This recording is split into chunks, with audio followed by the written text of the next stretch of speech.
Hi, I'm going to talk about addiction and substance abuse.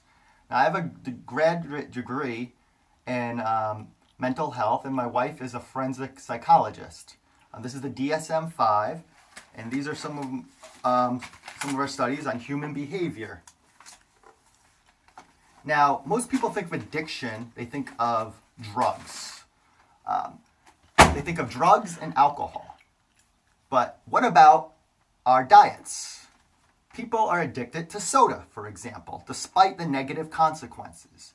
But most people fail to think of meat and animal products such as cheese, which is a huge addiction. Most vegetarians say they're not vegan because they cannot give up the cheese. They might be 90% vegan, but not 100% vegan because they can't give up the cheese, or closer to 100%. So,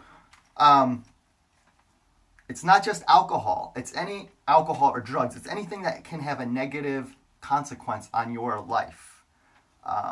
We have heart disease, we have diabetes, we have colon cancer, obesity, and many other epidemics that are related mainly to our diets and our animal-based diets.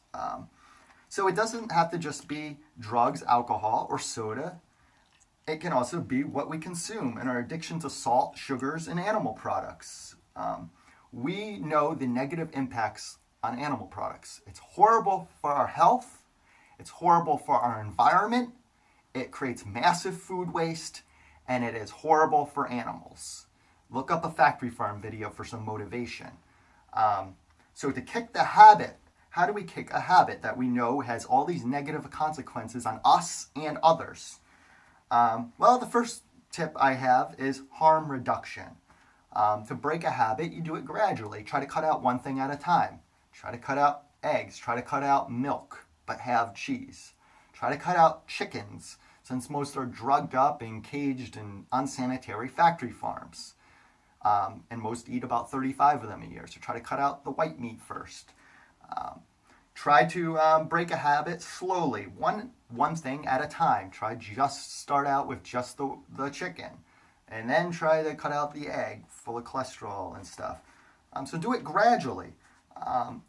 Exercise some self-control. Have control of yourself and discipline. It takes some discipline to break a habit and reform new habits. But after about 30 days of doing something, it gets easier. You'll realize it's easy. I've been vegetarian and vegan for over 15 years. It's very easy now. You find new things that you like, new foods, and you replace them. I like quinoa, hummus, and many culture foods like Indian food and different Asian foods that are easily made vegetarian and vegan. So my point is, addiction is not just substance, drugs, alcohol. I've worked in alternative to incarceration programs with people who have substance abuse and done counseling and therapy and group sessions. So you need to know what your triggers are. Don't let yourself get too hungry. Then you're going to grab the soda and the burger or the bucket of fried wings. So don't let yourself get too hungry. Have little snacks, have Cliff Bars, have some nuts, and other foods, so you don't get too hungry where you lose self-control and discipline. Once you get to those points, you get hangry and make bad, irrational choices, just like anything. When you're desperate, you make poor choices. So again, I have a background in mental health, and my wife is a forensic psychologist. We've studied this, and breaking a habit. And one of the most ignored habits is our addiction to animal products. We eat more animals than ever in history. Most people eat 37 land animals a year, and it is horrible for our health, our environment, massive food waste, and obviously horribly cruel to animals and sick factory farms, and we have no need today. So start out by trying Meatless Monday. Again, Meatless Monday, kind of like how Lent, they give it up on Friday.